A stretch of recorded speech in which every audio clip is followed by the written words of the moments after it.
ബഹിരാകാശത്തും ആകാശത്തും കടലിലും മാത്രമല്ല കരയിലും DRDO വഴി പുതിയ പുതിയ യുദ്ധ സംവിധാനങ്ങൾ നമ്മൾ വികസിപ്പിച്ചുകൊണ്ടിരിക്കുകയാണ്.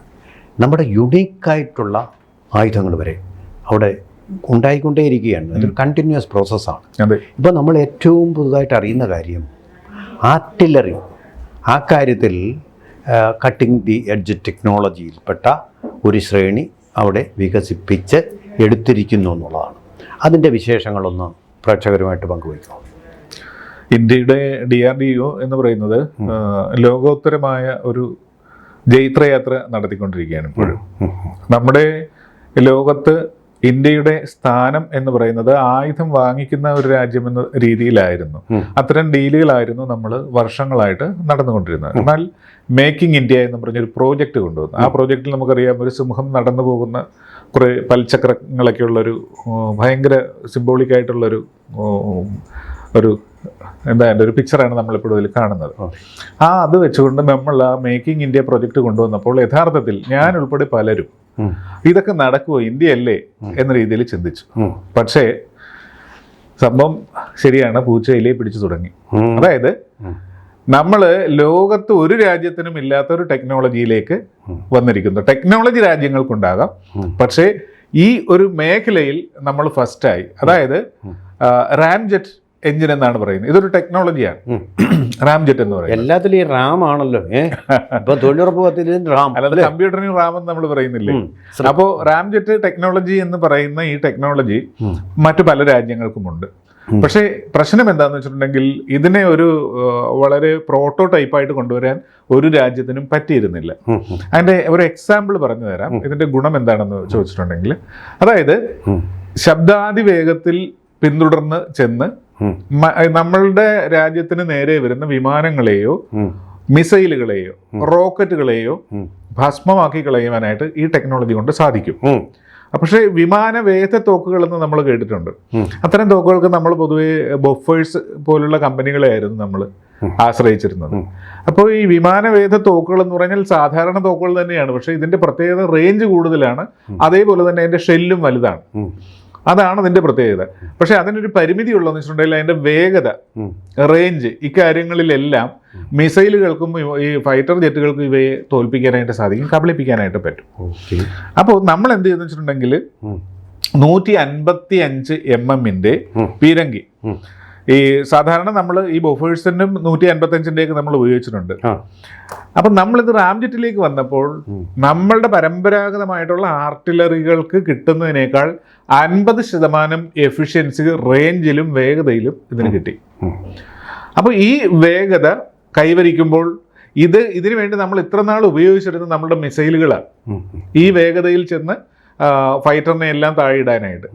അപ്പോൾ മറ്റു രാജ്യങ്ങൾക്ക് ഈ സാങ്കേതിക വിദ്യ, അതായത് ഫ്രാൻസിനുണ്ട്, ചൈനയ്ക്കുണ്ട്, ഇറാന് പോലുമുണ്ട്, അമേരിക്കയ്ക്ക്, UK-ക്ക്, ഇത്രയും രാജ്യങ്ങൾക്ക് ഈ ടെക്നോളജി ഉണ്ട്. പക്ഷെ അവർക്കാർക്കും ഇതിനെ ഈ ഒരു 155 mm ചുരുക്കി കൊണ്ടുവരാനായിട്ട് കഴിഞ്ഞിട്ടില്ല. കാരണം ഇത് അതിവേഗത്തിൽ പായുന്നൊരു മിസൈൽ പോലത്തെ സംവിധാനമാണ്. അപ്പൊ ഇതിന്റെ പ്രത്യേകത എന്ന് പറയുന്നത് ഇതിൽ കറങ്ങുന്ന പാർട്സുകളൊന്നുമില്ല പുറത്ത്. ജെറ്റ് എഞ്ചിൻ നമ്മൾ കണ്ടിട്ടുണ്ടല്ലോ, ജെറ്റ് എഞ്ചിൻ കാണുമ്പോഴേ അറിയാം, ഫ്രണ്ടിൽ ഇങ്ങനെ കറങ്ങുന്ന അതിന്റെ ആ പ്രൊപ്പല്ലറുകൾ പോലുള്ള ഒരു ഫാൻ ടൈപ്പ് സാധനം നമ്മൾ കാണുന്നുണ്ട്. ഇതിൽ അത്തരം സാധനങ്ങളൊന്നുമില്ല. പിന്നെ എങ്ങനെയാണ് ഇത് സഞ്ചരിക്കുന്നതിനിടയിൽ ഈ വായുവിനെ അതിശക്തമായിട്ട് ഉള്ളിലേക്ക് വലിച്ചെടുത്ത് കംപ്രസ് ചെയ്തിട്ട് ആ വായു ഇന്ധനവുമായിട്ട് കലർത്തുന്നു. ഇന്ധനവുമായിട്ട് കലർന്നു കഴിയുമ്പോൾ അതിവേഗം ജ്വലിക്കും. അത് ശരി. അപ്പൊ കംപ്രസ് ചെയ്ത് ഇത്രയും ശക്തമായിട്ട് ചെല്ലുമ്പോൾ ഈ ജ്വലന ശേഷി കൊണ്ടാണ് ഇതിന് ഈ വേഗത കൈവരിക്കാൻ കഴിയുന്നത്. വേഗത കൈവരിക്കുമ്പോഴുള്ള ഗുണമെന്ന് വെച്ചിട്ടുണ്ടെങ്കിൽ പ്രഹരശേഷിയും കൂടും. വേഗതയും അതിന്റെ ആ കൈനറ്റിക് എനർജി ആണല്ലോ, ഫോഴ്സ് ആണല്ലോ. അപ്പൊ ഈ രീതിയിലാണ് നമ്മൾ ഇതിനെ. അപ്പോൾ ഒരു സംശയമുള്ളത്, ഇന്ധനം അല്ലെങ്കിൽ ഫ്യൂവൽ കൂടുതലായിട്ട് വേണ്ടി വരില്ലേ? ഫ്യൂവൽ കൂടുതലായിട്ട് വേണ്ട.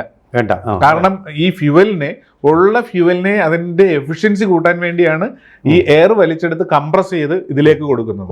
അപ്പോൾ ഇതിന്റെ എരിയുന്ന, അതായത് ഈ ഇന്ധനം എരിയുന്നതിന്റെ പവർ, ത്രസ്റ്റ് അത് ഭയങ്കരത്തിൽ കൂടുതൽ കൊടുക്കാൻ കൂടുതലായിട്ട് സാങ്കേതിക വിദ്യക്ക് കഴിയും. ഓക്കെ. സാങ്കേതിക വിദ്യ ലോകത്തിനുണ്ട്, പക്ഷെ അവരിത് അവർക്ക് ഇത് ഒരു ഷെല്ലിലേക്ക് ആർട്ടിലറിയിലേക്ക് കൊണ്ടുവരാനായിട്ട് പറ്റിയിട്ടില്ല.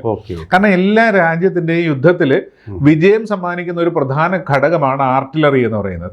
അത് നമുക്കറിയാം, ഒരു വലിയ തോക്കിന്റെ കുഴൽ മുകളിലേക്ക് നിൽക്കും, പിന്നെ താഴേക്ക് അത് ഉറപ്പിച്ചു നിർത്താനുള്ള കാലുകൾ പോലെ ലാൻഡിംഗ് ഗിയറുകളും മറ്റു സാധനങ്ങളും ചക്രങ്ങളും ഒക്കെ ഉണ്ടാകും. ഇതിൽ ഒരു സാധനം ഇട്ടിട്ടുണ്ടെങ്കിൽ ഇവർ അവിടെ നോടി മാറും. നമ്മുടെ ചെവിയിലെല്ലാം അവർ ഹെഡ്സെറ്റ് പോലത്തെ എയർ ടൈറ്റ് പ്രൊട്ടക്ഷൻ എല്ലാം വെച്ചിട്ടാണ് ഓടി മാറുന്നത്. എന്നാൽ ഇതിന്റെ പ്രത്യേകത ഇത് വളരെ വേഗത്തിൽ ഇതേ കാര്യം ഫാസ്റ്റ് ആയിട്ട് ചെയ്യാമെന്നുള്ളതാണ്. ഇതിന് നമ്മൾ സാധാരണ ഉപയോഗിച്ചിരുന്ന ധനുഷ് എന്ന് പറയുന്ന ആർട്ടിലറി നമുക്ക് സ്വന്തമായിട്ടുണ്ട്. K9 വജ്ര T എന്നും പറഞ്ഞത് നമ്മൾക്ക് നിലവിലുണ്ട്. അതേപോലെ തന്നെ പിനാക എന്ന് പറയുന്ന ഒരു മിസൈൽ സിസ്റ്റം ഇതിന്റെ ഭാഗമായിട്ട് ഉപയോഗിക്കുന്നുണ്ട്. റോക്കറ്റ് സിസ്റ്റം എന്നും പറയാം. അതിനെ ഇത് രണ്ടും കൂടെ ഒരു മിക്സ് ആണെന്ന് തോന്നുന്ന രീതിയിലാണ്. അപ്പൊ നിലവിലെ ഒരു ജനറേഷൻ നമ്മൾ ഇപ്പൊ ഈയിടെ ഡെവലപ്പ് ചെയ്തിട്ടുണ്ട്. ഇതിന്റെ പിനാക്കയുടെ ഒരു പുതിയ പിനാക്കോക്ക് വേർഷൻസ് ഉണ്ട്. അപ്പൊ ഇതിന്റെ പ്രത്യേകത ഇതിലൊരു 30-40 കിലോമീറ്റർ ആണ് ഇതിന്റെ എല്ലാം പരിധിയെങ്കിൽ നമ്മളിപ്പോ ഡെവലപ്പ് ചെയ്തിരിക്കുന്നതിന്റെ പരിധി എന്ന് പറയുന്നത് 100 കിലോമീറ്റർ വരെ പോകാവുന്നതാണ്. അതായത് 100 കിലോമീറ്റർ അകലെ വെച്ച് ശത്രു വിമാനത്തെ നമ്മൾക്ക് ഇത് ഉപയോഗിച്ച് തകർക്കുവാനായിട്ട് സാധിക്കും. ബോഫേഴ്സിന്റെ റേഞ്ചിനേക്കാൾ കൂടുതലാണോ കുറവാണോ ഇത്? ബോഫേഴ്സിന്റെ റേഞ്ച് ഇത്ര ഇല്ല. ഇനി ബോഫേഴ്സിന് പല റേഞ്ചിലുള്ളതുണ്ട്. പക്ഷെ പ്രശ്നം എന്താണെന്ന് വെച്ചിട്ടുണ്ടെങ്കിൽ ബോഫേഴ്സിന്റെ റേഞ്ച് കൂടുതൽ ഉണ്ടെങ്കിൽ പോലും കൃത്യതയും വേഗതയും കുറവാണ്. അതേപോലെ തന്നെ ഈ ആർട്ടിലറിയിലുള്ള പേലോഡ്, അതായത് സ്ഫോടക വസ്തു എന്ന് പറയുന്ന സാധനം ഉണ്ടല്ലോ, അതും കുറവാണ്. അപ്പൊ ഇനി ഇതിന് കൊണ്ട് നമ്മളുടെ ഗുണം എന്താന്ന് വെച്ചിട്ടുണ്ടെങ്കിൽ ഏത് രാജ്യത്തിനും ഉള്ള ഗുണമെന്ന് പറയുന്നത് സാധാരണ റാംജെറ്റ് സാങ്കേതിക വിദ്യ ഇല്ലാത്തതിന് ഒരു 35,000 രൂപ വരെയൊക്കെ ചിലവ് വരും ഒരു ഷെല്ലിന്. എന്നാൽ ഇതിന് ഒരല്പം വില കൂടുതലാണ്. വില കൂടുമ്പോൾ എന്താ ഗുണമെന്ന് വെച്ചാൽ കൃത്യതയും ദൂരപരിധിയും കൂടുന്നുണ്ട്. പക്ഷെ ലാഭം എവിടെയാണെന്ന് ചോദിച്ചിട്ടുണ്ടെങ്കിൽ നമുക്ക് പറയാം, അഗ്നി 1 എന്ന് പറയുന്ന നമ്മുടെ മിസൈൽ ഉണ്ടല്ലോ, അതിന് 700 മുതൽ 1200 വരെ കിലോമീറ്റർ റേഞ്ച് ഉണ്ട്. പക്ഷെ പ്രശ്നം 40-50 ലക്ഷം രൂപ അതിന് വിലയുണ്ട് ഒരെണ്ണത്തിന്. അഗ്നി 2-നാണെങ്കിൽ 2000-3500 റേഞ്ച് ഉണ്ട്. പക്ഷെ വില നമുക്ക് സഹിക്കാൻ പറ്റാത്ത രീതിയിലുള്ള വിലയാണ്. ഇനി നമുക്ക് സാധാരണ നമ്മളിപ്പോ ബ്രഹ്മോസ് പറയുമല്ലോ, നമ്മളെപ്പോഴും പറയുന്നില്ല, പല വേർഷൻ ഉണ്ടല്ലോ. സാധാരണ അതിന്റെ വില 28, 30, 50 കോടികളാണ്. ഓരോ വേർഷൻസിന്റെ വേരിയന്റ് അനുസരിച്ച് ഇത്രയും വിലകൾ വരും. ഒരു മിസൈലിന്റെ വിലയാണ് ഈ പറയുന്നത്. കോടികളുടെ വളരെ വലിയ കോടികളാണ് ഇതിന്റെ വില എന്ന് പറയുന്നത്. അപ്പൊ അങ്ങനെയുള്ള മിസൈൽ ഉപയോഗിച്ച് ചെയ്യുന്ന അതേ കാര്യങ്ങൾ ഈ ചെറിയ സാധനം ഉപയോഗിച്ച് നമുക്ക് ചെയ്യാൻ പറ്റും, കൂടുതൽ കൃത്യതയോടുകൂടി. അതുപോലെ വേറൊരു കാര്യം കൂടെ ഉണ്ട്. അങ്ങ് പറഞ്ഞത് തന്നെ ഇതിന്റെ കമ്പസ്റ്റൻ എന്ന് പറയുന്നത് ഫുള്ളാണ്. കമ്പസ്റ്റൻ ഫുൾ ആകുമ്പോഴാണ് അതിന്റെ മാക്സിമം ഫ്യൂവലിന്റെ മാക്സിമം എഫിഷ്യൻസി. സാധാരണ നമ്മുടെ ഈ പോകുന്ന റോഡിൽ കൂടി പോകുന്ന വാഹനങ്ങൾ അതിലുള്ള ഫ്യൂവലിൻ്റെ 80% ഉപയോഗിക്കും. ബാക്കി 20% പുകയായിട്ട് നമ്മൾ ശ്വസിക്കേണ്ടി വരുന്നത്, ഏറ്റവും എഫിഷ്യൻ്റ് ആയിട്ടുള്ളത്. ഇത് മുഴുവനും ബേൺ ചെയ്യുമായിരിക്കും. ബേൺ ചെയ്യുന്നത് മാത്രമല്ല, വേഗത്തിൽ പോകുന്ന എല്ലാ ഈ പറയുന്ന മിസൈലുകളുടെ ഒരു വലിയ പ്രശ്നമെന്ന് പറയുന്നത് എയറുമായിട്ട് ഘർഷണം നടക്കുമ്പോൾ ഉണ്ടാകുന്ന ചൂട്. ഈ ചൂട് ഇതിനുണ്ടാകില്ല, കാരണം ഇത് എയറിനെ അകത്തേക്ക് വലിച്ചെടുക്കുകയാണ്, എക്സോതെർമിക് റിയാക്ഷൻ. അതെ. അപ്പൊ ഈ വലിച്ചെടുക്കുന്നത് കൊണ്ട് തന്നെ ഘർഷണം അവിടെ കുറയുകയാണ്, എയറിന്റെ സപ്പോർട്ടിൽ ഇത് പ്രവർത്തിക്കുകയാണ്. പിന്നെ ഇതിന് മറ്റൊരു ഗുണമുണ്ട്, ഇത് എല്ലാ വേർഷനിലും ഉപയോഗിക്കുക. അതായത് കരയിൽ നിന്ന്, നാവികസേനയിൽ നിന്ന്, അതേപോലെ തന്നെ വ്യോമസേനയിൽ നിന്നൊക്കെ നമുക്ക് ഉപയോഗിക്കാനായിട്ട് പറ്റും.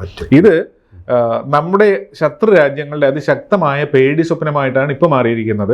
കാരണം എല്ലാ രാജ്യങ്ങളും, ഈ ടെക്നോളജിയുള്ള രാജ്യങ്ങൾക്ക് ആർക്കും സാധിച്ചിട്ടില്ല ഇതേപോലെ അതിനെ ഒരു ആർട്ടിലറിയുടെ ഭാഗമായിട്ട് ഉപയോഗിക്കാവുന്ന സാങ്കേതിക വിദ്യയിലേക്ക് കൊണ്ടുവരാൻ കഴിഞ്ഞിട്ടില്ല. അതിനെ ചുരുക്കണം, ഈ ഷെല്ലിലേക്ക് ചുരുക്കാൻ അവർക്ക് കഴിഞ്ഞിട്ടില്ല. അവരുണ്ടാക്കുമ്പോൾ അത് മിസൈൽ ടെക്നോളജിയിലേക്കാണ് പോകുന്നത്. പക്ഷെ ഇതിപ്പോൾ വളരെ പ്രോട്ടോ ടൈപ്പായിട്ട് നമുക്ക് കൊണ്ടുവരാൻ കഴിഞ്ഞത് കൊണ്ട് രാജ്യത്തിന് വലിയ നേട്ടമാണ്. ഒരു നേട്ടം, നമ്മുടെ പ്രതിരോധ മേഖലയിൽ അതിശക്തമായ പ്രഹരശേഷിയുള്ള ആയുധമുണ്ട്. രണ്ടാമത്തെ നേട്ടം, ഇത് വലിയ ഇന്റർനാഷണലി മാർക്കറ്റ് കിട്ടുന്ന, ഒരു രാജ്യത്തിനും ഇല്ലാത്തതുകൊണ്ട് എല്ലാ രാജ്യവും ഈ സാധനം നമ്മളിൽ നിന്ന് വാങ്ങിക്കാൻ തയ്യാറായിരിക്കും, യുദ്ധമുഖത്തുള്ളതും അല്ലാത്തതുമായ രാജ്യങ്ങൾ. ചെലവും കുറവാണ്, എഫിഷ്യൻസി കൂടുതലാണ്. കൂടുതൽ വാർത്തകളും വിശേഷങ്ങളും നിങ്ങളിലേക്ക് എത്താൻ ABC മലയാളം സബ്സ്ക്രൈബ് ചെയ്യുക, ബെൽ ബട്ടണും അമർത്തുക.